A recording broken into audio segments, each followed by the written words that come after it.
Hey everyone, welcome to Tax and Accounting Tips, short videos designed to get you a bigger tax refund, protect you from loss, or just give you peace of mind that if the IRS comes knocking at your door, you've done things right. If you're confused and frustrated by recent tax law changes, you're not alone.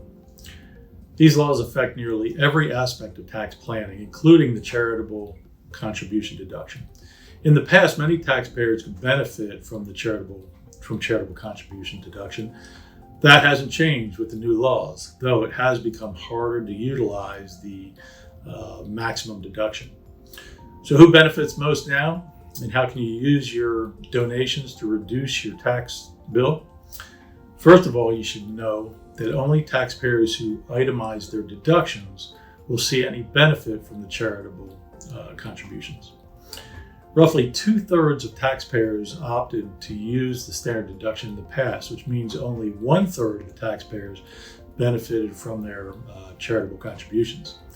Now, that number is likely to be even lower as the standard deduction is increased to $12,200 for individuals and $24,400 for married couples filing jointly. In addition, to the standard deduction, the other laws have changed. The tax brackets changed after 2018, and most of the tax rates are now lower. In addition, the cap on cash contributions to charities has increased from 50 to 60% of your adjusted gross income. And the cap on non-cash contributions is 30% of your adjusted gross income. Still, the laws pertaining to allowable versus non-allowable deductions remain mostly unchanged. You can deduct donations to 501c3 charities, which includes most churches and nonprofits, and you can deduct both cash and non-cash deductions, including appreciated assets, which help you avoid capital gains. But unfortunately, you can't deduct contributions if you receive the benefit. You cannot deduct your time in service as a nonprofit volunteer, a common question I get. Also, any donations to an individual also is not allowed. That's a gift. You can't deduct it. Now, because of the changes to the standard deduction and the lower tax rate, you might find it more difficult to maximize your deductions this year.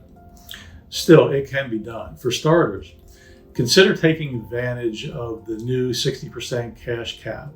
But be careful. If you do take the full advantage of the 60% cap, you won't get a deduction for any non-cash donations that you make in that year. You can still make a contribution of cash and non-cash donations, but just know that your cash donation may limit the amount of your non-cash donation that you make. If possible, donate appreciated assets like stock to avoid capital gains taxes. You may also see a greater benefit by stacking or bunching your contributions in one year instead of spreading them out over several years. This allowed you to itemize all your charitable giving in one year, getting you over the standard deduction hump, and then just take the standard deduction in later years.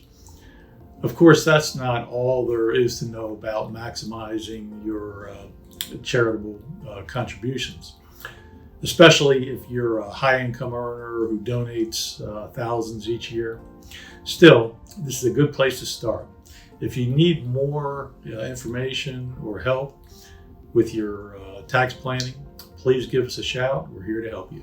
Have a great day.